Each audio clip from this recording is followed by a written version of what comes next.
पैदा हुआ, कोई ताइफ से वापस तो आ गए हैं 1 महीने बाद, अब मक्के में कैसे दाखिल हों। 2-3 बंदों से कहा कि आप ज़िम्मेदारी ले लें, वो ना माने। बिलाखिर मुतअम बिन अदी इन्होंने कहा ठीक है, मेरी ज़िम्मेदारी में आप मक्के में दाखिल हो जाएँ। रसूल पाक सल्लल्लाहु अलैहि वसल्लम मक्का मुकरमा में दाखिल हो गए और ये हमने कुछ बातें यहाँ पर सुनी थी। अब जब सरकार वापस आते हैं ताइफ से तो वो ज़िलक़दा का महीना था, इसके बाद हज का महीना आना था। तो सरकार हज के महीने में तबलीग करने के लिए अपने आप को पहले से ज़्यादा मजबूत कर लेते थे। अब चूँकि हाल ही ये रह गया था कि जो मक्का मुकरमा के अंदर वाले लोग थे उन्होंने तो एलानिया कत्ल का प्रोग्राम बना लिया था। वो तो बात सुनना गवारा नहीं करते थे, वो तो मुखालफत करते थे। अब तबलीग का तरीका ये था, बाहर से जो लोग हज के लिए आते या उम्रा के लिए आते, यानी जो पहले काफरों के दौर में इस्लाम की आमद से पहले, मक्का मुकरमा के फ़तह होने से पहले जो अंदाज़ था उनका हज का उम्रे का, लोग आया करते थे। तो वो जो अपना हज और उम्रा करने आते तो तब नबी पाक सल्लल्लाहु अलैहि वसल्लम उनसे तबलीग करते और उनसे रसूल पाक सल्लल्लाहु ताला अलैहि वसल्लम बात करते। तो अब ये बिल्कुल करीब वक्त था और चंद ही दिन बाद हाजियों ने आना शुरू कर दिया। तो अब तबलीग के 2 नबी पाक सल्लल्लाहु अलैहि वसल्लम ने तरीक़े वाज़े किए, 2 पैगाम। पहले एक पैगाम होता था बस दीन की तरफ, अल्लाह की तरफ। अब एक और बात शामिल कर दी कि मेरा दिफा करना है, मुझे अपने इलाक़ों में पनाह देनी है, मुझे अपने साथ ले जाएं, अपने कबीलों में, मुझे अपने वतनों में साथ ले जाएं। ये मक्के वाले मेरी जान नहीं छोड़ रहे, ये मेरे ऊपर बड़ा जुल्म करते हैं। तो एक तो ये करो, मैं अल्लाह का नबी हूँ, मेरे ऊपर इस्लाम ले आओ, ईमान ले आओ, अल्लाह तबारक व तआला की तौहीद का इकरार कर लो, और दूसरा मेरा दिफा करो। ये 2 नबी पाक सल्लल्लाहु ताला अलैहि वसल्लम की बातें थीं जो सरकार दो आलम सल्लल्लाहु ताला अलैहि वसल्लम उनके आगे रखते। सरकार हर कबीले के पास गए। मक्का मुकरमा के करीब जितने कबीले थे, बाहर से जो लोग आते और आके मक्का मुकरमा में ठहरते, हर कबीले हर ख़ानदान के पास गए, सारों ने ठुकरा दिया। अब ये देखें, दीन की तबलीग को इतना आसान काम नहीं था। एक बंदा ठुकराए, 2 ठुकराए, फिर बंदा थक करके बैठ जाता है। रसूल पाक सल्लल्लाहु अलैहि वसल्लम के सिलसिला में इब्ने शहाब ज़ोहरी कहते हैं कि सरकार एक बार कबीला किंदा के खैमे के अंदर चले गए और वहाँ जाके सरकार ने अपना तारफ़ करवाया और नबी पाक सल्लल्लाहु ताला अलैहि वसल्लम ने कहा कि मैं आपको दीन की दावत देता हूँ, मुझे साथ अपने ले चलें अपने कबीले में। वो हज करने आए थे, मैं वहाँ जाके दीन की बात करूँगा, मैं तंग नहीं करूँगा, किसी के साथ ज़्यादती नहीं करूँगा, यार मुझे साथ ले जाओ, अपने वतन में, अपने इलाके में ले जाओ। उन्होंने कहा नहीं, हम ऐसा नहीं कर सकते। सरकार इस कबीले से निकले तो फिर सरकार दो आलम सल्लल्लाहु अलैहि वसल्लम कबीला कलब की एक शाख थी, बनी अब्दुल्ला, ये कबीलों के नाम थे, जिस तरह हमारे आमतौर पर बरादरियों के नाम हैं, वहाँ इस तरह नाम होते थे।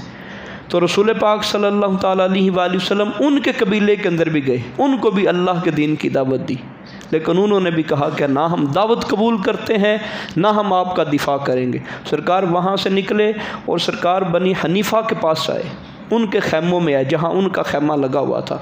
नबी पाक सल्लल्लाहु अलैहि वसल्लम ने उनसे भी दरख्वास्त की कि मेहरबानी करो, मुझे अपने साथ ले जाओ, मैं अपने अल्लाह का पैगाम जो है वो पहुँचाऊँगा वहाँ आपके इलाक़ों में जो लोग होंगे। कहा कि नहीं, हम अरब वालों की दुश्मनी नहीं ले सकते। फिर इसके बाद रसूल पाक सल्लल्लाहु ताला अलैहि वसल्लम बनु आमिर बिन सासा इनके खैमे में चले गए। जब इनके खैमे में गए तो वहाँ नबी पाक सल्लल्लाहु ताला अलैहि वसल्लम ने खैमे वालों से बात की। खैमे वालों ने खामी भर ली कि ठीक है, हम आपको अपने साथ ले जाएंगे, हम आपकी हिफाजत करेंगे, जिस तरह अपने माल जान की हिफाजत करते हैं हम आपकी भी हिफाजत करेंगे। उस कबीले का एक सरदार आ गया, बहेरा बिन फरास कुशैरी उसका नाम था। तो उसने कहा ये शख्स नया कौन है जो हमारे कबीले और ख़ानदान के लोगों में बैठा हुआ है? तो लोगों ने कहा इसका नाम मोहम्मद है। इसकी ये तबलीग है। ये कहता है कि मुझे अपने पास ले चलो, अपने इलाके में ले चलो, मैं अपने रब की जाके दावत पेश करूँगा, मैं तुम्हें सताऊँगा नहीं, तंग नहीं करूँगा। जिसने मेरी दावत कबूल की ठीक है, जो नहीं करेगा तो मैं ज़िद नहीं करूँगा, मैं आप में से किसी को परेशानी नहीं दूँगा। तो हमने हामी भर ली है, तो हमने इसको पनाह देने का इरादा कर लिया है। तो उसने अपने पूरे कबीले को बड़ा डांटा, कहा कि इस वक्त तुम जितने भी लोग यहाँ से आए हो और जो चीज़ मक्का से वापस अपने कबीले में, अपने इलाके में लेके जाओगे, तुम सबसे बुरी चीज़ साथ ले जाने का इरादा रखते हो। सरकार सुन रहे हैं, अल्लाह के नबी हैं, और ये बातें सुन के फिर भी सब्र करना, ये रसूल पाक सल्लल्लाहु अलैहि वसल्लम का कलेजा था। उसने कहा सबसे बुरी चीज़, नबी पाक सल्लल्लाहु अलैहि वसल्लम की तरफ इशारा करके, हालांकि इस जैसी तो चीज़ ही नहीं थी, सबसे बुरी चीज़ तुम साथ ले जाओगे। और फिर उसने कहा कि अगर तुम मेरे कबीले वालों में ना बैठे होते तो मैंने अभी तुझे अल्लाह की कसम कत्ल कर देना था। ये नबी पाक को फरमाया। उसने कहा कि अगर मेरे कबीले वालों में ना होते तो मैंने अभी कत्ल कर देना था। रसूल पाक सल्लल्लाहु अलैहि वसल्लम उठे और सरकार अपनी ऊँटनी पे सवार होकर वापस जाने लगे। उसके पास लकड़ी थी, लकड़ी उसने ऊँटनी के जिस्म के अंदर चुभोई, ऊँटनी डर गई, जिसकी वजह से उसने जंप लिया और नबी पाक सल्लल्लाहु अलैहि वसल्लम ज़मीन पर गिर पड़े। और इसी वाक़े को एक खातून देख रही थी, सुबा बिनते आमर बिन फ़र्त, ये मुसलमान हुई थी, नए नए दौर में मुसलमान हो गई थी, पहले दौर में मुसलमान हो गई थी, और ये अपने चचाजाद लोगों से मिलने आई हुई थी। आले आमिर उस कबीले का नाम था, तो उनके पास ये मिलने आई हुई थी। और उसने आके अपने चचा के बेटों से कहा कि तुम्हारे अंदर कोई हया नहीं है, गैरत नहीं है। वो बंदा जो अल्लाह के नबी होने का ऐलान कर रहा है और अल्लाह के दीन को पहुंचा रहा है, जगह जगह वो अल्लाह की बात करता है, हमारे सामने उसको नाउज़ुबिल्लाह बेइज्जत किया जा रहा है, ज़मीन पे गिराया जा रहा है, तुम लोगों के अंदर कोई हया नहीं है। जब उसने ऐसी बात की तो अब उनके अंदर गैरत जागी और उन चचा के बेटों ने जाके पकड़ लिया, और तीनों ने जाके पकड़ा और बहुत ज़्यादा उस बहेरा नामी बंदे को मारा। और रसूल पाक सल्लल्लाहु अलैहि वसल्लम ने जब ये सूरत हाल देखी तो सरकार ने फरमाया, ये जो मेरी मदद के लिए उठे हैं या अल्लाह इनके लिए बरकत पैदा फरमा। और जो बरकत और जो सरकार को सताने वाले थे, फरमाया या अल्लाह पाक इनके अंदर बरकत ना हो। तो जिनके लिए सरकार ने बरकत की दुआ फरमाई, वो तीनों बंदों को अल्लाह पाक ने इस्लाम की दावत, इस्लाम भी कबूल करने की हिम्मत दे दी, और बाद में उनको शहादत भी अल्लाह पाक ने अता फरमाई। यानी सरकार की मदद जो बंदा करता है, अल्लाह पाक उसको सबसे आला दौलत अता करता है। आज हम सरकार की मदद कैसे कर सकते हैं? सरकार के दीन की मदद करके, दीन इस्लाम की मदद करके। हम नबी पाक सल्लल्लाहु अलैहि वसल्लम की आज मदद कर सकते हैं अगर ये मदद करें। तो उन्होंने मदद की तो अल्लाह ताला ने ये इनाम दिया। वो तीनों बंदे, वो दो भाई थे, गतीफ़ बिन सहल और गतफ़ान बिन सहल, और इनके अलावा एक बंदा था उर्वा या अज़रा। ये तीनों मुसलमान हुए जिन्होंने नबी पाक सल्लल्लाहु अलैहि वसल्लम की मदद की, और जिनके बारे में सरकार दो आलम सल्लल्लाहु अलैहि वसल्लम ने कहा कि या अल्लाह पाक ये हलाक हो जाएं, बरकत ना हो। वो तीनों के तीनों बंदे मारे गए। तो ये रसूल पाक सल्लल्लाहु अलैहि वसल्लम की दावत थी। सरकार हर कबीले के पास गए। ये तो चंद आपके सामने कबीले रख दिए। इमाम ज़ोहरी बयान करते हैं कि रसूल पाक सल्लल्लाहु अलैहि वसल्लम हर कबीले में जाके शुरू ये बात करते कि अल्लाह तबारक व तआला की बारगाह से मैं पैगाम लेके आया हूँ, हर झूठे खुदा को छोड़ दो, सिर्फ़ एक खुदा की इबादत करो, और मैं अल्लाह का भेजा हुआ नबी हूँ, मेरी फरमाबरदारी करो और मेरा दिफा करो। लेकिन अब हालत ये हो गई, सरकार दो आलम सल्लल्लाहु अलैहि वसल्लम कहने लगे कि सिर्फ़ और सिर्फ मेरा दिफा करो, जिस बंदे का दिल करे वो मेरी तबलीग को माने। यानी हालात इतने सख्त हो गए, दायरा इतना तंग कर लिया, अब सिर्फ एक ही बात थी कि मैं ज़िंदा रहूं और अपने अल्लाह का पैगाम लोगों तक पहुंचा दूं। ये सारी बातें अगर हम बगौर देखें ना जी, इससे आधा मामला भी किसी बंदे के साथ हो तो बंदा वैसे ही मेंटल हो जाए, पागल हो जाए। इतनी बातें सुनना ये रसूल पाक सल्लल्लाहु अलैहि वसल्लम का कलेजा था। ये सरकार की हिम्मत थी कि नबी पाक सल्लल्लाहु अलैहि वसल्लम के सामने कहा जा रहा है कि इनसे बुरी कोई चीज़ लेके नहीं जाओगे। सरकार के सामने कहा जा रहा है कि अगर मेरे ख़ानदान वालों के पास ना होते तो मैंने कत्ल कर देना था। सरकार के जानवर को डरा के सरकार को ज़मीन पे गिराया जा रहा है। नबी पाक सल्लल्लाहु अलैहि वसल्लम को ये कहा जा रहा है कि नहीं नहीं, हमने पनाह नहीं देनी, हमने आपको साथ नहीं लेके जाना। अब सरकार ने कहा क्या लोगों, मैं चाहता हूँ मैं ज़िंदा रहूँ और जब तक मेरी ज़िंदगी रहे मैं अपने अल्लाह के दीन को आगे पहुँचा सकूँ। ये नबियों ने बड़ी मेहनत की है, बड़ी मुशक्क़तें उठाई हैं और अल्लाह के लिए उन्होंने अपना हर काम ही कुर्बान कर दिया। ना उन्होंने देखा कि लोग क्या कहते हैं, लोगों की बातों को देखा, ना गर्मी ना सर्दी ना सहूलतों को देखा, किसी चीज़ को भी नहीं देखा, सिर्फ ये देखा कि अल्लाह राज़ी हो जाए। हमने पिछले सबक में ये सुना कि ताइफ का कितना मुश्किल हाल थी और फिर भी आके कह रहे हैं या अल्लाह तू राज़ी रहना, या अल्लाह तू नाराज़ ना होना। तो ये है रसूल पाक सल्लल्लाहु अलैहि वसल्लम का अज़म, सरकार की हिम्मत। रसूल पाक सल्लल्लाहु अलैहि वसल्लम इमाम ज़ुहरी कहते हैं कि अब सरकार की हालत ये हो गई कि सरकार हर कबीले के पास जाते और उनको जाके कहते कि यार सिर्फ़ और सिर्फ मेरा दिफा ही करो। अरबों के अंदर ये रिवाज होता था, कोई भी बंदा अजनबी हो किसी को आके कहता ना मुझे पनाह दे दो, तो लोग बड़े राज़ी होकर उसको पनाह देते थे कि यार मैं बेयारो मददगार हूँ, मेरी ज़मानत उठा लो। लोग कहते थे हाँ हम तेरी ज़मानत उठाएंगे, फिर अपने बच्चों से बढ़ के उसकी मदद करते थे। ज़माने में हर बंदे की मदद के लिए बंदे तैयार हैं, पर नहीं कोई तैयार तो रसूल पाक सल्लल्लाहु अलैहि वसल्लम की मदद के लिए तैयार कोई नहीं। क्या ये वाक़या करबला से ज़्यादा दर्दनाक नहीं है? ये वैसे ही करबला के याम है ना जी, तो कभी कभी इसकी बात इसलिए छिड़ जाती है, हम ये क्यों इन चीज़ों को भूल जाते हैं। हाँ, दास्तान इमाम हुसैन भी बड़े गम की है, उसको भी अपने हिसाब से याद करना चाहिए, लेकिन ये तो कोई तरीका नहीं कि हम नबी पाक सल्लल्लाहु अलैहि वसल्लम के बारे में बिल्कुल ही बेइल्म हो जाए। तो ये मामला कोई बंदा भी नबी पाक सल्लल्लाहु अलैहि वसल्लम को साथ रखने के लिए, पनाह देने के लिए तैयार नहीं था। तो अब ये दौर पीरियड गुज़रता गया, अल्लाह तबारक व तआला ने करम फरमाया। तो इन्हीं अय्याम में सवैद बिन सामत ये बंदा आया हुआ था मदीना मुनव्वरा से मक्का मुकरमा में हज के लिए, उम्रा के लिए। ये बंदा बड़ा ही कामिल था, बल्कि इसके नेक होने की वजह से, इसके शायर होने की वजह से, इसके सारों में बुज़ुर्ग होने की वजह से लोग कहते थे ये कामिल है। उसका नाम ही रख दिया कामिल, यानी ये मुकम्मल है, हर सिफ्त इसके अंदर मौजूद है। तो ये बंदा मदीना मुनव्वरा से मक्का मुकरमा हज करने के लिए आया हुआ था। नबी पाक सल्लल्लाहु अलैहि वसल्लम को पता चला तो सरकार फिर इसके पास चले गए। यानी सरकार को जिसका भी पता चलता ना, मक्के वाले तो बात नहीं मानते थे, बाहर से कोई भी बंदा आया है सरकार फ़ौरन उसके पास जाते और जाके बात करते। इसके पास पहुँचे, नबी पाक सल्लल्लाहु अलैहि वसल्लम ने कुछ बातें की। उसने कहा जिस तरह की आप बातें करते हैं ना जी, इसी तरह की बातें मेरे पास भी हैं। उसने अपने वो बैग में से झोला उस वक्त जो भी था किताब निकाली, कहा ये क्या है? कहा ये हिकमत लुकमान है। वहाँ ते लुकमान की कुछ बातें उसके अंदर वो जो आ रही थी सिलसिला दर सिलसिला उनके पास। नबी पाक सल्लल्लाहु अलैहि वसल्लम ने फरमाया ये बातें भी सारी ठीक हैं, लेकिन मेरे पास इनसे बढ़कर बातें हैं। ये कलाम है बंदों का, लेकिन मेरे पास जो कलाम है वो अल्लाह रब्बुल इज़्ज़त का कलाम है। रसूल पाक सल्लल्लाहु अलैहि वसल्लम ने कुरान पढ़ के सुनाया और कुरान की बातें उनके सामने रखी, कुरान की आयतें सामने रखी। तो उसने कहा कि माशाल्लाह ये बहुत अच्छी चीज़ें हैं। बस इतनी बात की और आगे कोई बाकायदा इजहार नहीं किया।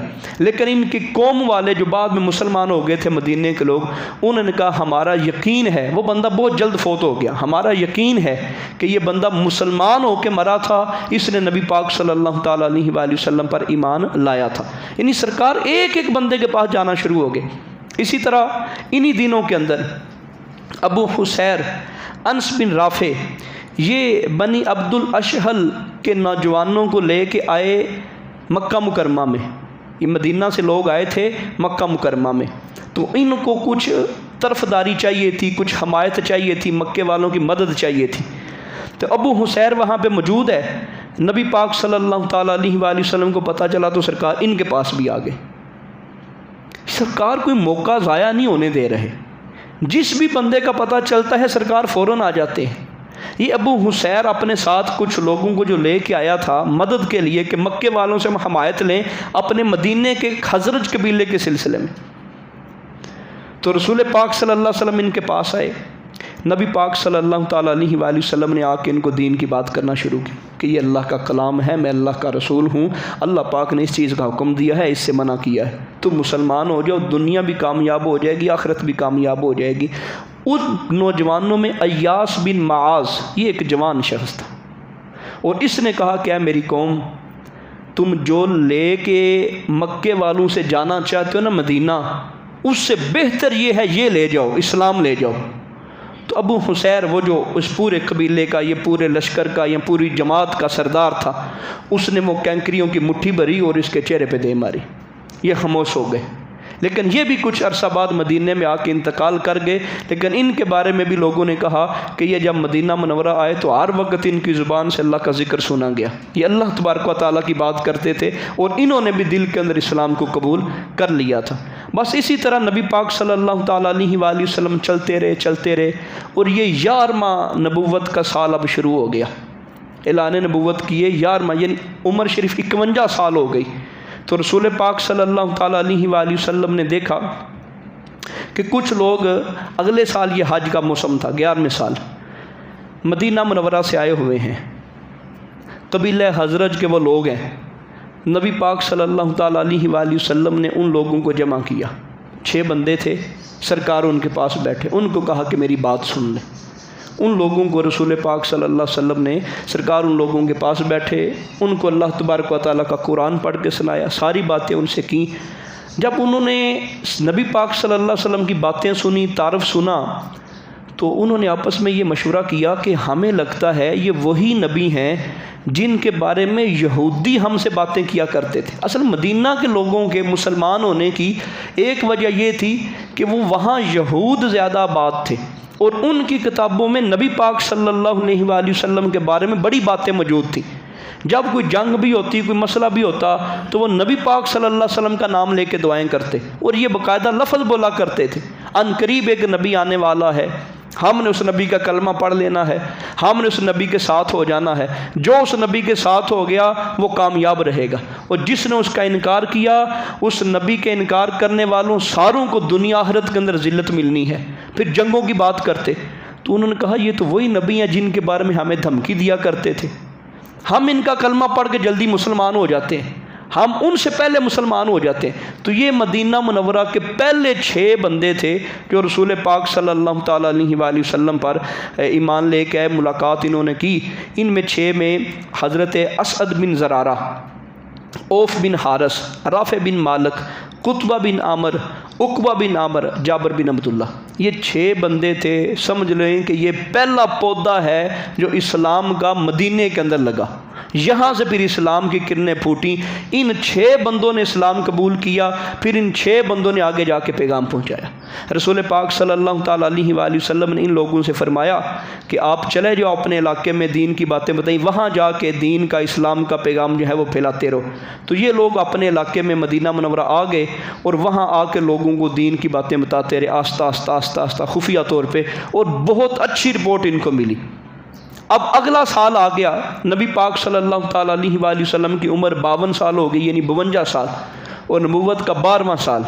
अब रसूल पाक सल्लल्लाहु ताला अलैहि वसल्लम के पास ये 12 बंदे आ गए उसी मकाम पे। उकबा का मकाम है मक्का मुकरमा में, थोड़े फासले के ऊपर, तो वहाँ पे ये लोग आ गए। 5 वही बंदे थे जो पिछले साल थे, और अपना दूसरा 7 बंदे नए थे। तो ये 12 बंदे रसूल पाक सल्लल्लाहु ताला अलैहि वसल्लम के पास आए। नबी पाक सल्लल्लाहु ताला अलैहि वसल्लम ने बाकायदा इनसे बात की, अब इनसे बैत ली। रसूल पाक सल्लल्लाहु अलैहि वसल्लम ने क्या बैत ली? साहबा कहते हैं हमसे वही सरकार ने बैत ली जो फ़तह मक्का पर सरकार ने औरतों से बैत ली। यानी बैत के अंदर क्या था? बैत के अंदर ये था कि अल्लाह के साथ किसी को शरीक नहीं ठहराना, ज़ना नहीं करना, कत्ल नहीं करना, बुहतान नहीं लगाना, किसी नेकी के काम में अल्लाह की नाफरमानी नहीं करनी, अल्लाह तबारक व तआला तुम्हें जन्नत अता फरमाएगा, गुनाहों से बचते रहना है। ये बैत थी। असल हकीकत में यहाँ से हमारे लोग बैत का तसव्वुर निकालते हैं। ये जो हम भी कहते हैं ना जी बैत करनी है फ़लाँ पीर साहब की, फ़लाँ पीर साहब की, बैत का मतलब है उसके हाथ पे तौबा कर लेना और ये वादा कर लेना कि मैं आइंदा किसी गुनाह के अंदर मुबतला नहीं होगा। अच्छा, जब ये सहाबा ने बैत की ना, ये बुखारी मुस्लिम की हदीसें हैं, फरमाया अगर इसकी मुखालफत करोगे तो फरमाया फिर तुम्हारा मामला अल्लाह के हवाले है। ये ना समझना हमारे यहाँ क्या है, हम अगर किसी पीर के हाथ पे बैत कर लेते हैं फिर कहते हैं अब हमें जो भी हो जाए हम तो जनती हैं। उन्होंने बाकायदा नबी पाक के हाथ पे बैत की। सरकार तक कोई पहुँच सकता है? कोई बंदा नहीं पहुँच सकता। तो नबी पाक सल्लल्लाहु अलैहि वसल्लम फरमाया ये जो शर्तें मैंने तुम्हारे सामने बयान की हैं, ज़ना नहीं करोगे, बदकारी नहीं करोगे, कत्ल नहीं करोगे, शराब नहीं पियोगे, गुनाह नहीं करोगे, अल्लाह के दिन की बात लाजमी करोगे, इन बातों की मुखालफत करोगे तो फिर मेरा तुम्हारे साथ कोई वादा नहीं है, फिर तुम जानो तुम्हारा खुदा जाने। तो हमारे तो ये होता है बस पीर साहब के हाथ में बैत कर लो और सारी ज़िंदगी नेकी करो ना करो गुनाहों में लगे रहो, तुम्हारी बख्शिश पक्की है, तुम्हारी तौबा पक्की है। लेकिन नबी पाक सल्लल्लाहु अलैहि वसल्लम की बैत की साहबा ने, फिर भी फरमाया अगर इन वादों के ख़िलाफ़ करोगे। बैत तो ये थी असल में, और बैत का यही तसव्वुर था, हम किसी पीर साहब के पास जाएं और उनके पास जाके कहें आप अल्लाह के वली हैं, हम आपको गवाह बना के कहते हैं हम अपनी ज़िंदगी के अंदर जो जो गुनाह करते थे हम सारे गुनाहों को छोड़ते हैं और वादा करते हैं कि आज के बाद कोई गुनाह नहीं करेंगे। ये बैत है। तो हम तो इस तरह की कोई बात करते ही कोई नहीं। हमारे अंदर गुनाह भी वही, खराबियाँ भी वही, ना नमाज का पता है ना बाकी दीनदारी का पता है, फिर हम कहते हैं नहीं जी हमने सिर्फ हाथों में हाथ दे दिए हैं हमारी बख्शिश पक्की है। बख्शिश पक्की नहीं, सरकार के हाथों में हाथ दिए फिर भी इसके बावजूद नबी पाक सल्लल्लाहु अलैहि वसल्लम ने फरमाया अगर इन मेरी बातों के ख़िलाफ़ करोगे तो फिर मामला तुम्हारे रब के सुपुर्द है। तो ये 12 बंदे थे जिन्होंने उक़बा, इसे बैत उक़बा उला के नाम से भी याद किया जाता है। ये बैत उक़बा उला है, ये पहली बैत ली। अब ये 12 बंदे हो गए। तो जब ये जाने लगे तो नबी पाक सल्लल्लाहु ताला अलैहि वसल्लम ने हज़रत मुसअब बिन उमैर इनको साथ भेजा कि ये एक अच्छे मुबल्लिग़ हैं, अच्छी समझ वाले हैं, अच्छी सोच वाले हैं, अच्छे शाऊर वाले हैं, इनको साथ ले जाओ। आप लोग मेरे पास पिछले साल आए हो, अब आए हो, जितना इल्म मुसअब बिन उमैर के पास है ये तो हर वक्त मेरे पास रहता है, इसको तो मैंने सिखाया है, इसको तो मुसलमान हुए कोई 10 साल हो गए, करसा इनको मुसलमान हुए हो गए हैं, तो इनके पास बड़ा इल्म है, ये आपको कुरान भी पढ़ाएंगे, नमाज़ें भी पढ़ाएंगे, वहाँ जाके हर चीज़ तुम्हें सिखाएंगे, इनको साथ ले जाओ। तो हज़रत मुसअब बिन उमैर रज़ी अल्लाह ताला अन्हु को अब नबी पाक सल्लल्लाहु अलैहि वसल्लम ने इन 12 बंदों के साथ भेज दिया मदीना मुनव्वरा में। तो इन्होंने पहले वो ग्राउंड बना लिया था। अब हज़रत मुसअब बिन उमैर को लेते और लोगों के पास जाते। हज़रत मुसअब बिन उमैर लोगों को कुरान पढ़ाते, लोगों को नमाज भी पढ़ाते और घर घर में जाके दीन की बात और इस्लाम की बात करते। अब जब पुख्ता दलाइल के साथ बात हुई, कुरान रखा गया, वो तो पहले ही दीवाने थे, अब बड़ी तेज़ी के साथ इस्लाम फैलने लगा। एक बार हज़रत असद बिन ज़रारा वो कहते हैं कि चलो आओ हज़रत साद बिन मुआज़ के पास जाते हैं, ये बड़े सरदार हैं, अगर इन्होंने इस्लाम कबूल कर लिया तो फिर बहुत सारे लोग इनके पीछे लग के मुसलमान हो जाएंगे। वो एक अपने बाग में थे हज़रत असद बिन ज़रारा, यानी ये वो मेन बंदा है जो पिछले साल भी इस बैत के अंदर था जब 6 बंदे थे, अब इस साल भी ये बंदा मौजूद था जब 12 बंदे हो गए। ये इनकी मेन किरदार है मदीना मुनव्वरा में इस्लाम लाने में हज़रत असद बिन ज़रारा। तो इनके ये खालाजाद थे हज़रत साद बिन मुआज़, तो इनके पास लेके आ रहे हैं। जब बाग में दाखिल हुए, वो ख़बरें तो पहले ही पहुंची हुई थी कि मदीना के अंदर ये मुसअब बिन उमैर ये बंदा मुसलमान ले आए हैं, ये लोगों को मुसलमान कर रहे हैं। और जब इन्होंने दूर से देखा ना जी हज़रत साद बिन मुआज़ ने, तो इन्होंने कहा कि ये लोग हमारे दीन की मुखालफत करने के लिए आ रहे हैं और ये मेरे पास जो आ रहे हैं ये एक मुझे अपने मज़हब के अंदर ढालने के लिए आ रहे हैं।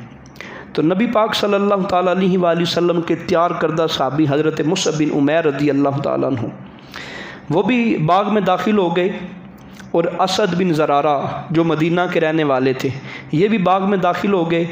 जब उन्होंने दूर से देखा कि इनके खालाजाद भाई जिनके पास ये आना चाहते थे हज़रत साद बिन मुआज़, जब उन्होंने देखा तो उन्होंने अपने फिर एक बंदे को हज़रत उसैयद बिन खुज़ैर इनको भेजा कि जाओ इनको रोक के आओ, इनको डांटो, इनको मना करो, मेरे पास आने की ज़रूरत नहीं है, मैं जानता हूँ तुम मदीने के अंदर क्या दीन फैला रहे हो, क्या मज़हब की बात कर रहे हो।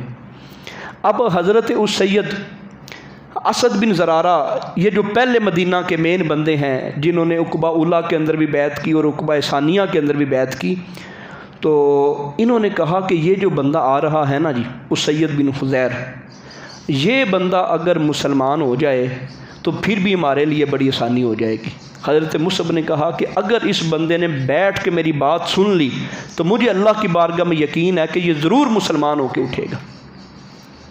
अब जिस वक्त वो हज़रत उसैयद पहुँचे इनके पास, अभी ये मुसलमान नहीं, बाद में मुसलमान हो गए थे, ये जिस वक्त पास पहुँचे और आके डांटना शुरू कर दिया कि हमारे बाग में आए हो, क्या करने आए हो, हमारा भी दीन ख़राब करना है, कितने लोगों को ख़राब कर रहे हो, मज़हब ख़राब कर रहे हो, अक़ीदे ख़राब कर रहे हो।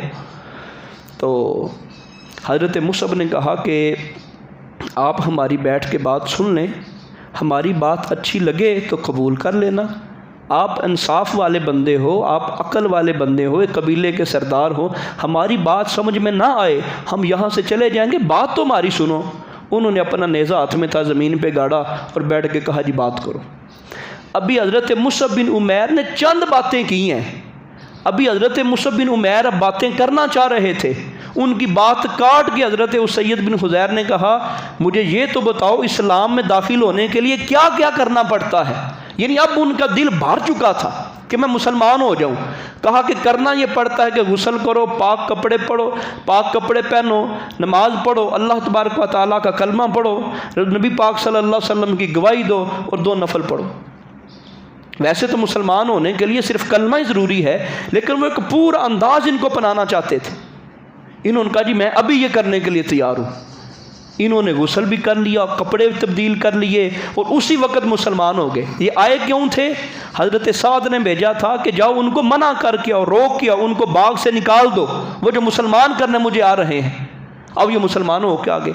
तो जब ये दूर थे ना जी, वो जो मेन बंदा जिसके पास लेके जाना था बाग के अंदर, उसने जब दूर से देखा ना, उसने कहा कि ये जिस तरह मैंने भेजा था ना उस सैयद को, ये उस तरह नहीं लग रहा, लगता है कि इसने इस्लाम कबूल कर लिया है।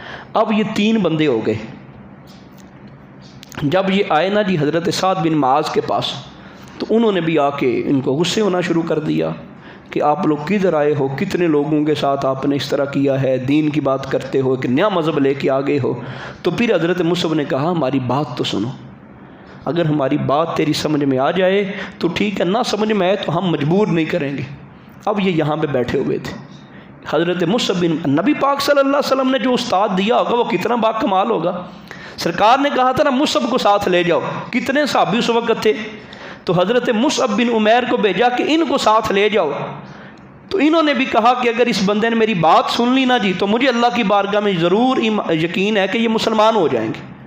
तो अब ये जो मेन सरदार थे हज़रत साद बिन माज, जब इनके सामने बात की तो इन्होंने भी फ़ौरन ही कहा कि हाँ हाँ ये तो बड़ी अच्छी बात है, ये तो बड़ा आला मज़हब है, ये कुरान की बातें दिल को मोह लेने वाली हैं, तो ये ज़रूर ज़रूर मुझे बताओ कि मैं मुसलमान कैसे हूँ। इनको भी कहा कि आप गुस्ल करें, आप अपने कपड़ों को पाक करें, आप कुरान की तिलावत करें, नमाज़ पढ़ें। अब ये मुसलमान हो गए। तो अब हज़रत उसैयद, ये जो मेन असअद बिन ज़रारा थे, तो इनका वो जो असल थीम था, जो मकसद था, वो पूरा हो गया। तो अब आगे काम जो था वो साद बिन माज का था। तो ये कबीले के बड़े सरदार थे, तो ये अपने कबीले वालों के पास गए जब मुसलमान हो गए। तो कबीले वालों को कहा क्या मेरे कबीले वालों बताओ मैं बंदा कैसा हूँ। अब तो हमारी ये सूरत हाल है ना जी, हम वोट सारों को दे देते हैं। अगर कोई बंदा हमें ईमानदारी से पूछे ना, ये जिस बंदे को तूने वोट दिया है बताओ दिल से इसकी कदर करते हो, कोई बंदा नहीं कहेगा हम दिल से कदर करते हैं। लेकिन वो सरदार होते थे तो वाकई वो सरदारों में इंसाफ वाले थे। जब हज़रत साद बिन माज ने पूछा बताओ मैं बंदा कैसा हूँ, उन्होंने कहा जी आप बड़े नेक हैं, आप फैसला करते हैं, आप हक़ की बात करते हैं, आप किसी का ज़्यादती नहीं करते, आप पूरे कबीले के अंदर इंसाफ वाला मामला करते हैं। तो कहा बात सुन लो सारे ही, जब तक आप लोग मुसलमान नहीं होंगे ना मैं तुम्हारी किसी औरत से बात करूंगा, ना मैं तुम्हारे किसी मर्द से बात करूंगा। ये सबसे आला दीन का रास्ता है। मैं तुम्हारे लिए इस बात को कबूल करता हूं कि तुम भी सारे मुसलमान हो जाओ। रात होने से पहले पहले वो पूरे का पूरा कबीला मुसलमान हो गया। अब ये मुसलमानों की तादाद इस तरह दिन ब दिन बहुत तेज़ी के साथ बढ़ती चली गई। हज़रत मुसअब बिन उमैर की तबलीग और बाकी सहाबा की तबलीग का ये अंजाम हुआ कि पूरे मदीने में या तो पूरे का पूरा घर मुसलमान हो गया था, या कम से कम उस घर के अंदर एक एक बंदा ज़रूर मुसलमान हो गया था। अब यानी इतनी तादाद बढ़ गई, मदीना मुनव्वरा में इतनी ज़्यादा तादाद हो गई, तकरीबन हर घर के अंदर एक एक बंदा जो था वो मुसलमान मिलता था। सिर्फ चंद कबाइल के चंद लोग थे जो मुसलमान नहीं हुए थे। बस इसी मौके में अगला साल पूरा हो गया। हज़रत मुसअब बिन उमैर ये हज का मौसम आया तो फिर चले गए मक्का मुकरमा में। पहले खुद ही चले गए, रसूल पाक सल्लल्लाहु अलैहि वसल्लम को जाके बताया कि या रसूल अल्लाह, अल्लाह ने बड़ा करम किया है। बड़ी ईद भी नहीं थी, लेकिन वहाँ अब सूरत हाल ये है, हर घर के अंदर कोई ना कोई मुसलमान ज़रूर है। रसूल पाक सल्लल्लाहु ताला अलैहि वसल्लम इस बात पे राज़ी हुए। अब ये सूरत हाल बन गई थी कि इन्होंने नबी पाक सल्लल्लाहु अलैहि वसल्लम की आमद से पहले मदीना मुनव्वरा में जुमा पढ़ाया था। 40 बंदे वहाँ मौजूद थे, एलानिया तौर पे वहाँ पे नमाज़ पढ़ाते थे। और जुमे के मामलात भी हज़रत मुसअब बिन उमैर ने रसूल पाक सल्लल्लाहु अलैहि वसल्लम की आमद से पहले मदीना मुनव्वरा में शुरू कर दिए थे। ये नबूवत का 12वां साल है। तो अब रजब का महीना, इसकी 27 तारीख़ को रसूल पाक सल्लल्लाहु ताला अलैहि वसल्लम को अल्लाह पाक ने बहुत बड़ी एक नेमत से नवाजा, बहुत बड़ा एक इनाम दिया। इसकी मुख्तलिफ़ तारीख़ें सीरत की किताबों में, हदीस की किताबों में मौजूद हैं। बाद ने रमज़ान का लिखा, बाद ने किसी और महीने का लिखा, लेकिन इब्न जोज़ी अपने शेख अबुल फ़ज़ल बिन नासर के वाले से लिखते हैं कि तमाम अक़वाल में से तरजीह शुदा कौल ये है कि नबी पाक सल्लल्लाहु अलैहि वसल्लम को 27 रजब को मिराज हुई। 12वां साल था और नबी पाक सल्लल्लाहु ताला अलैहि वसल्लम को मिराज हुई। अब ये जो मिराज का वाक़या है, आप पहले भी इसको सुनते रहते हैं, मैं खुलासतन इसको आपके सामने पेश करने की कोशिश करता हूँ। हदीस की हमारी जो मोतबर किताबें हैं, बुखारी, मुस्लिम, नसाई, तिरमिज़ी, इनके अंदर जो वाक़या लिखा हुआ है, रसूल पाक सल्लल्लाहु ताला अलैहि वसल्लम का सबसे पहले जिब्रील अमीन आए और उन्होंने सरकार दो आलम सल्लल्लाहु अलैहि वसल्लम को ले गए काबा शरीफ के अंदर, और वहाँ जाके सरकार का सीना मुबारक चाक किया गया, जिसे शक्के सदर कहते हैं। सरकार फरमाया कि उसके अंदर नूर ही नूर भरा हुआ था। मेरा सीना खोला और सुनने मैं क्या देखता हूँ कि मेरे दिल को निकाला और एक और दिल लेके आए थे अल्लाह रब्बुल इज़्ज़त की तरफ से। उसके अंदर नूर ही नूर था, नूर ही नूर था, वो मेरे अंदर भर दिया। तो सरकार कहते मुझे ना उसका दर्द हुआ, ना कोई तकलीफ़ हुई, ना कुछ हुआ। तो अब इसके बाद रसूल पाक सल्लल्लाहु ताला अलैहि वसल्लम को ले गए मस्जिद अक्सा में। वहाँ नबी पाक सल्लल्लाहु अलैहि वसल्लम ने नबियों की इमामत फरमाई और फिर सरकार कहते हैं पहले आसमान पे गए, दूसरे आसमान पे गए। हर आसमान पे किसी न किसी नबी से मुलाकात हुई। 7वें आसमान पे हज़रत इब्राहीम से मुलाकात हुई, पहले में हज़रत आदम अलैहिस्सलाम से मुलाकात हुई, फिर इसी तरह हज़रत मूसा से, हज़रत ईसा से, हर आसमान पे मुख्तलिफ़ अम्बिया से रसूल पाक सल्लल्लाहु अलैहि वसल्लम की मुलाकातें होती रहीं और वो आपको पैगाम देते रहे। फिर नबी पाक सल्लल्लाहु अलैहि वसल्लम ने सिदरतुल मुंतहा का सफ़र किया, जन्नत दोज़ख को देखा, अल्लाह रब्बुल इज़्ज़त की बारगाह में हाज़िरी दी। और जब नबी पाक सल्लल्लाहु अलैहि वसल्लम वापस आए तो फिर आपको पता है वो नमाज़ों का तोहफ़ा हुआ। 50 नमाज़ें मिली, 50 में से फिर 5 हो गई। रसूल पाक सल्लल्लाहु ताला अलैहि वसल्लम ने इसके अलावा भी बड़ी चीज़ों का वहाँ नज़ारा किया और बिलाहर सरकार वापस आ गए। सरकार दो आलम सल्लल्लाहु ताला अलैहि वसल्लम जब वापस आए ना जी, तो सरकार अगली सुबह अपने घर के बाहर ही बैठे हुए थे। तो ज़रा परेशान थे कि मैं अब क्या करूं, मैं किस तरह इस बात का इजहार करूं कि मैं रातों रात इतना लंबा सफ़र करके आ गया हूं, ये तो कोई मानने के लिए तैयार ही नहीं होगा। सरकार सोच विचार में वहाँ बैठे हुए हैं तो अचानक अबू जहल गुज़रा। जब उसने देखा तो उसने मजाक के तौर पे पूछा कि अब कोई नया पैगाम आ गया है, अब कोई नई बात करने लगे हो, अब कोई नया नाउज़ुबिल्लाह गलत जो है वो इजहार करने लगे हो। तो नबी पाक सल्लल्लाहु अलैहि वसल्लम फरमाया, हाँ मेरे अल्लाह ने मुझे एक और नेमत से नवाजा है। जी वो क्या है? मैं रातों रात यहाँ से मस्जिद अक्सा तक गया हूँ, आसमानों की सैर की है, ये किया है। अब जब अबू जहल ने ये बात सुनी, कहा आप इस बात के ऊपर पक्के हैं? जी मैं पक्का हूँ। अबू जहल पहले तो ये इनकार करने लगा कि आप गलत कर रहे हैं, ये झूठ बोल रहे हैं, ये ऐसा मुमकिन ही नहीं है। फिर उसने कहा कि नहीं, मैं अपनी कौम के लोगों को जमा करता हूँ, जो इनके मानने वाले हैं इनको भी जमा करता हूँ। जब उनके सामने ये बयान करेंगे तो कोई बंदा मानने को तैयार नहीं होगा। जिसको 2-3 माह लग जाते हों मस्जिद अक्सा तक जाते हुए, वो बंदा कहे मैं देख के आया हूँ, तो ये तो लोग इनसे खुद ब खुद ही दूर हो जाएंगे, ये तो बिल्कुल सफ़ेद नाउज़ुबिल्लाह झूठ है। तो कहा मैं लोगों को जमा करा, उनके सामने भी बात करोगे? कि जी बिल्कुल बात करूँगा। अबू जहल ने ना जी लोगों को जमा कर लिया, जिनमें कुछ मुसलमान भी थे। नबी पाक सल्लल्लाहु अलैहि वसल्लम ने ऐसी बात की। रसूल पाक सल्लल्लाहु अलैहि वसल्लम ने जब ये बात की तो बाज़ वो जो नए नए मुसलमान हुए थे उनके पाँव भी कमज़ोर हो गए। बाज़ ख़वातीन ऐसी थी जिन्होंने बात सुनी तो बड़ा अजीब हुआ।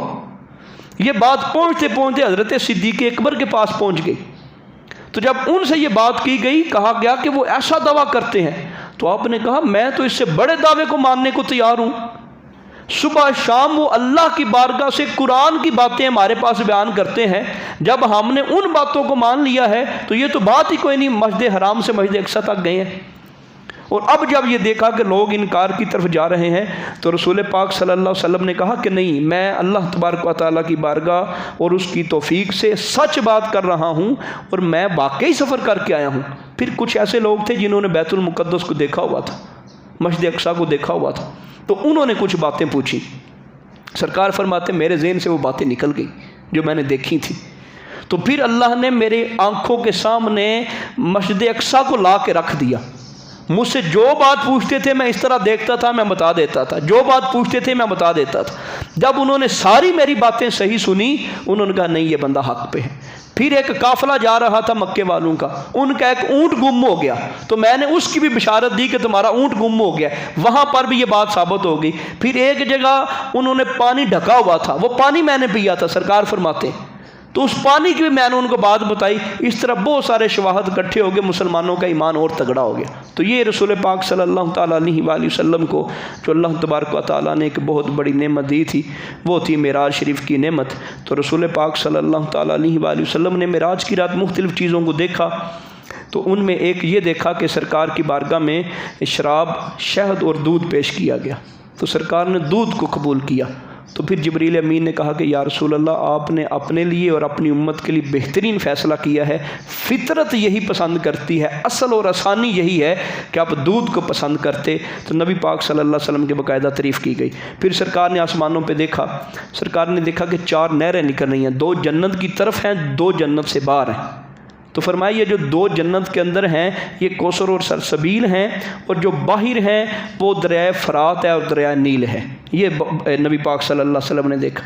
फिर नबी पाक सल्लल्लाहु ताला अलैहि वसल्लम ने वहाँ देखा उन लोगों को जो यतीमों का माल खाते हैं, उनके होंठ जो हैं वो ऊँटों की तरह बड़े हो गए हैं और अपने मुंह में आग के टुकड़े डाल रहे हैं जो उनके पीछे से निकल रहे हैं।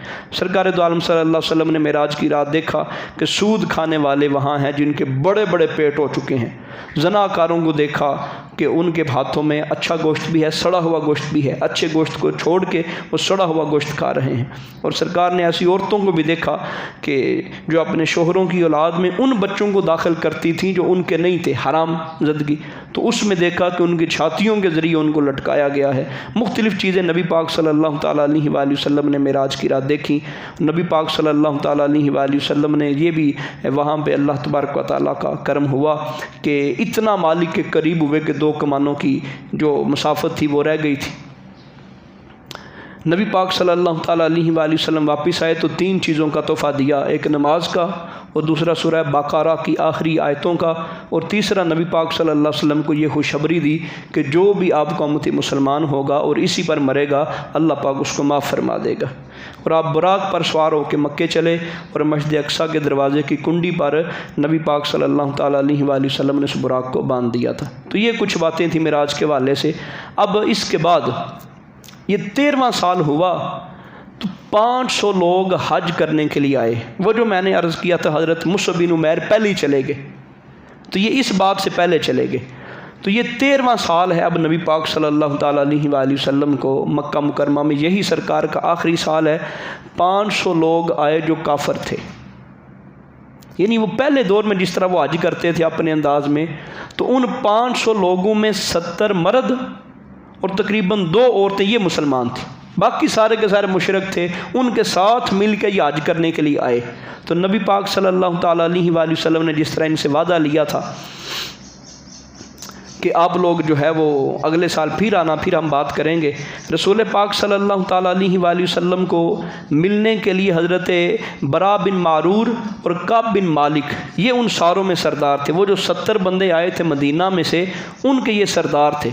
इन्होंने कहा हम सारे जाके अगर मिलेंगे तो मक्के वालों का इलाका है, मक्के वालों का रोब है, मक्के वालों का वतन है, तो अगर हम सारे नबी पाक सल्लल्लाहु अलैहि वसल्लम से मिलेंगे तो वो हमारे साथ कोई ऐसा मसला ना खड़ा कर दें कि सरकार के साथ भी ज़्यादती हो, हमारे साथ भी ज़्यादती हो। फिर उन्होंने चोरी खुफिया तौर पे इन दो सरदारों को भेजा, बरा बिन मारूर को और काब बिन मालिक को, कि आप जाएं अलग से पहले सरकार से टाइम तय करें कि हम 70 बंदे हैं, कहाँ पे मुलाकात करनी है, अगला हमारा प्रोग्राम क्या होना चाहिए, दीन की बातें कुछ बताएं, हमारे लिए अल्लाह के हुक्म जो नए नाज़िल हुए वो बताएं।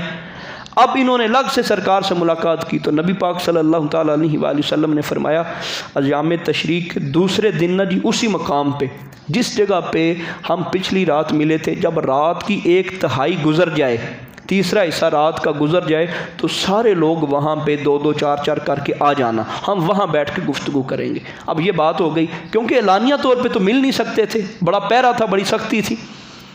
अब जब वो वक्त आया तो हज़रत जाबर ये पहली अपना दूसरा बैत के अंदर शामिल थे, जो उकबा की बैत हुई थी। इनके वालिद अभी मुसलमान नहीं हुए थे लेकिन कबीले के सरदार थे। तो लोगों ने कहा कि अब्दुल्ला बिन अमर बिन हराम उनका नाम था, हज़रत जाबर के जो बाप थे। कहा कि आप कबीले के सरदार हैं, हमें ये बात गवारा नहीं, हमारे कबीले का सरदार जहन्नुम के अंदर जले और हम सारे जन्नत में चले जाएं, मेहरबानी करें, इस्लाम कबूल करें। वो तैयार हुए कि चलो मैं जाता तो हूँ, मैं उनकी बात तो सुनूँ। हालांकि किसी काफर को ले जाने की इजाज़त नहीं थी। हज़रत जाबिर के वालिद को फिर नबी पाक सल्लल्लाहु अलैहि वसल्लम के पास ले गए, तो जब इन्होंने सरकार की बातें सुनी तो ये मुसलमान हो गए। ये अब उकबा रात की बात हो रही है, वो जिस जगह पे सरकार से मुलाकात होनी थी, अब उस घाटी और उस खुफिया जगह के करीब नबी पाक सल्लल्लाहु अलैहि वसल्लम से मुलाकात हो रही है। सरकार के चाचा जान हज़रत अब्बास मुसलमान नहीं हुए थे, अभी उन्होंने कलमाजारी तौर पर नहीं पढ़ा था, लेकिन एक मोहब्बत थी, जिस तरह जनाब अबू तालिब को मोहब्बत थी, इनको मोहब्बत थी। इन्होंने कहा मेरे भतीजे के साथ अहम इन्होंने गुफ्तगू करनी है, चलो मैं साथ जाता हूँ। हज़रत अब्बास साथ चले गए, हज़रत अली पाक भी साथ हैं, हज़रत सिद्दीक़ अकबर भी साथ हैं। वो जो पूरा एरिया था, पहाड़ी एरिया, उसकी दोनों नुकरों के ऊपर हज़रत अली को खड़ा कर दिया, हज़रत सिद्दीक़ अकबर को खड़ा कर दिया कि कोई जासूस आए, कोई ख़तरे की इलामत आए या मक्के के कुरैशी आए तो हमें फ़ौरन इतला कर देना, देखना हमारे यहाँ ये जो प्रोग्राम हमने किया है इसमें किसी किस्म की कोई कमी बेशी ना हो। अब वो 2-2 4-4 करके ना जी सारे लोग अपने अपने कबीलों से, अपने अपने बिस्तरों से, अपने अपने खैमों से निकल के थोड़े थोड़े करके जमा होने लगे। जब वो सारे जमा हो गए तो हज़रत अब्बास रज़ी अल्लाह ताला अन्हु नबी पाक सल्लल्लाहु अलैहि वसल्लम के चचा जान, जिन्होंने अभी इस्लाम कबूल नहीं किया था, तो उन्होंने कहा कि ए मक्के वालों, ये शख्स हमारे अंदर बहुत ज़्यादा इज़्ज़त वाले हैं, हम अपनी दिलो जान से बढ़ के इनकी इज़्ज़त करते हैं। मुझे ये मालूम हो रहा है कि तुम इनको मदीना ले जाना चाहते हो, मैं तुम्हें इस बात की तरफ उबारता हूँ, तुम्हें मुतनब्बे करता हूँ कि अगर तुम इनकी कल हिफाजत नहीं ना करनी तो आज बता दो हमें, हम इनकी हिफाजत कर लेंगे, ये यहाँ ही ठीक है। ये ना हो कि ये तुम्हारे साथ चले जाएं और तुम वहाँ जाके इनकी हिफाजत ना कर सको। उन्होंने कहा नहीं, हम अपनी माल जान आल औलाद से बढ़ के इनकी हिफाजत करेंगे, इस वाले से आप परेशान ना हो। इस तरह की वहाँ पे बातें होती रही। नबी पाक सल्लल्लाहु ताला अलैहि वसल्लम ने भी बातें फरमाई, इन्होंने भी, सहाबा ने भी आपस में बातें की। तो सरकार ने वहाँ इन सारे लोगों से बैत ली। उसकी शर्त ये थी कि हर हाल में आपकी बात सुनेंगे, आपकी फरमाबरदारी करेंगे। पहला ये वादा था कि नबी पाक सल्लल्लाहु ताला अलैहि वसल्लम की हर हाल में बात सुनी जाएगी। हम जिस तरह भी होंगे, हालात मुश्किल होंगे, हालात अच्छे होंगे, आसान होंगे, जो भी होगा रसूल पाक सल्लल्लाहु ताला अलैहि वसल्लम की जो बात है उसको ज़रूर सुना जाएगा और नबी पाक सल्लल्लाहु ताला अलैहि वसल्लम की बात को हरगिज़ नहीं टाला जाएगा। और दूसरी ये थी कि तंगी कुशादगी हर हाल में अल्लाह की राह में ख़र्च करेंगे, क्योंकि सरकार जानते थे खर्चे से बात बननी है, दीन की मदद होनी है। और तीसरे नंबर पे ये शर्त थी, भलाई का हुक्म देंगे, बुराई से रोकेंगे। हर बंदे से वादा लिया गया, ये नहीं कि अकेला एक जो मुसअब बिन उमैर की तरह इमाम बनेगा। हमारे आज ख़राबी इसी वजह से है, हम कहते नहीं ये ज़िम्मेदारी तो इमाम साहब की है, ये ज़िम्मेदारी तो ख़तीब की है, लोगों को बुराई से मना करना है तो उसने करना है, नेकी का हुक्म देना है तो उसने देना है। ये जो 70 बंदे जमा थे, रसूल पाक सल्लल्लाहु अलैहि वसल्लम ने हर बंदे से वादा लिया कि हर बंदा बुराई से रोकेगा और नेकी का हुक्म देगा। हम अल्लाह के लिए हक बात कहेंगे, किसी मलामत करने वाले की मलामत से नहीं डरेंगे। हमें जितने ताने दें, जितने मेड़े दें, कोई बेइज्जती करे, कोई इज़्ज़त करे, कोई एहतराम करे, कोई ना करे, अल्लाह तबारक व तआला की बात हर हाल में करनी है। रसूल अल्लाह सल्लल्लाहु अलैहि वसल्लम जब यस्रब पहुँचेंगे तो इनकी मदद करेंगे, अपनी जानों रूहों अपने बेटों के ज़रिए इनकी दफ़ा करेंगे और इसके बदले अल्लाह ताला हमें जन्नत अता फरमाएगा। तो ये बातें जब होती रहीं तो फिर उनमें से एक शख्स खड़े हुए, ज़ाहिर हर बंदे को तहफ़्फ़ुज़ात होते हैं, तो उन्होंने ये बात की कि या रसूल अल्लाह सल्लल्लाहु ताला अलैहि वसल्लम, कहीं ऐसा ना हो कि अल्लाह पाक आपको कामयाबी अता फरमाए, मक्के के अंदर मदीना के अंदर आपको बड़ी इज़्ज़त मिले, आप कामयाब हो जाएं, लोग आपके ऊपर ईमान ले आएँ, आप हमें छोड़ के वापस आ जाएं। या रसूल अल्लाह ऐसा तो नहीं होगा। ये सुनकर सरकार मुस्कुराए और नबी पाक सल्लल्लाहु ताला अलैहि वसल्लम ने इरशाद फरमाया, सरकार ने इरशाद फरमाया, नहीं बल्कि तुम्हारे अहूद और मवासीक मेरे होंगे, तुम्हारे वादे और तुम्हारे अहद, जिसने तुम्हारे साथ वादे किए होंगे वो मेरे साथ होंगे, जो मेरे साथ वादे होंगे वो तुम्हारे साथ वादे होंगे, तुम्हारा शरफ नमूस वो मेरा होगा, तुम्हारी इज़्ज़त मेरी इज़्ज़त होगी, मैं तुम में से हूँ और तुम मुझसे हो। जिस तरह हम इमाम हुसैन के बारे में, इमाम हसन के बारे में रिवायतें पढ़ते हैं तो वो ज़रूर उनकी शान में है और ऐसे ही है, लेकिन ये सहाबा के बारे में भी नबी पाक सल्लल्लाहु अलैहि वसल्लम ने फरमाया, तुम लोग मुझसे हो मैं तुमसे हूँ। फरमाया इसलिए परेशान नहीं होना, तुम लोग जिससे लड़ोगे मैं उससे लड़ूंगा, तुम जिससे सुलह करोगे मैं उससे सुलह करूँगा। जिस तरह मौला अली के बारे में और अहले बैत के बारे में ये हदीसें हैं, जिसने अली से मोहब्बत की उसने मुझसे मोहब्बत की, जिसने इनसे बूझ रखा उन्होंने मुझसे बूझ रखा, जिसने इनसे सुलह रखी उसने मुझसे सुलह रखी। तो ये सहाबा के बारे में भी नबी पाक सल्लल्लाहु अलैहि वसल्लम ने फरमाया कि जिनसे तुम लड़ोगे मैं उनसे लड़ूंगा, जिनसे तुम्हारी जंग होगी उनसे मेरी जंग होगी, जिनसे तुम सुलह करोगे उनसे मैं सुलह करूंगा और मैं तुम्हारे पास रहूंगा। और फिर नबी पाक सल्लल्लाहु ताला अलैहि वसल्लम ने उनको इत्मीनान दिलाया कि मैं तुम्हारे साथ ही रहूँगा। फिर सरकार ने वादा अपना पूरा किया। अब ये सारी बातें हो गई तो नबी पाक सल्लल्लाहु ताला अलैहि वसल्लम ने फरमाया तुम लोग जाने लगे हो। सरकार की देखें ना पॉलिसियाँ कितनी आला हैं। नबी पाक सल्लल्लाहु ताला अलैहि वसल्लम एक पूरे इलाके को, एक स्टेट को सरकार दो आलम सल्लल्लाहु अलैहि वसल्लम कैसे तैयार कर रहे हैं। सरकार ने फरमाया तुम लोगों में 12 नकीब होने चाहिए, 12 सरदार होने चाहिए और उन 12 की बात ही हरफ आखिर होगी। बस यही समझना कि जो मेरा हुक्म है वो इन 12 का हुक्म है। तो उन 70 लोगों में सरकार ने फरमाया देख लो, चुन लो, मुंतखब कर लो। बाद को सरकार ने ख़ुद मुंतखब किया। हज़रत जिब्रील अमीन भी पास थे, वो भी इसके अंदर मशवरा दे रहे थे। एक साहबी ने बाकायदा देखा कि या रसूल अल्लाह आपके पास खड़े एक शख्स को दो। क्या सरकार ने फरमाया तूने बड़ी अच्छी चीज़ देखी है। तो 12 बंदे नबी पाक सल्लल्लाहु अलैहि वसल्लम ने फरमाया अपने से मुंतखब कर लो। उन 12 बंदों को जो है नबी पाक सल्लल्लाहु ताला अलैहि वसल्लम ने सारे इख्तियार दिए और नबी पाक सल्लल्लाहु अलैहि वसल्लम ने फरमाया इन लोगों की बात ही ख़त्मी बात होगी और ये तुम्हारे अमीन है। और फिर इस तरह मदीना मुनव्वरा के लोगों को नबी पाक सल्लल्लाहु अलैहि वसल्लम ने फरमाया कि तुम जाओ तो मैं भी अनकरीब तुम्हारे पास फिर आ जाऊँगा। अब ये यहाँ बैठ के सारे मुहदे होंगे, सारी बातें होंगी। जब जाने लगे तो वहाँ पहाड़ों से आवाज़ आई, पहाड़ों से आवाज़ आई कि ए सोने वालों, मक्के वालों को कहा कि तुम सो रहे हो और लोग अपने मंसूबे और प्लान बना रहे हैं मुसलमानों के ख़िलाफ़।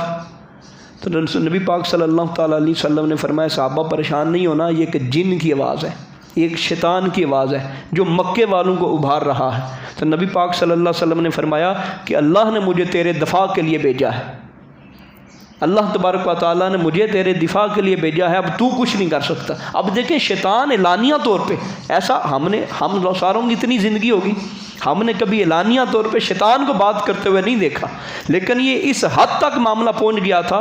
शैतान ने पहाड़ों से एलानिया तौर पे बोला कि तुम सो रहे हो और इधर बैठ के महदे हो रहे हैं तुम्हारे खिलाफ, मक्के वालों तुम क्या कर रहे हो। अब सुबह जब उठे तो मक्के वालों के भी अजीब अंदाज थे, उनको कुछ ये खबर पहुंची, ये लोग इसी वक्त वापस गए और अपने अपने खैमों के अंदर जाके सो गए और सुबह उठ के इन्होंने जाना था।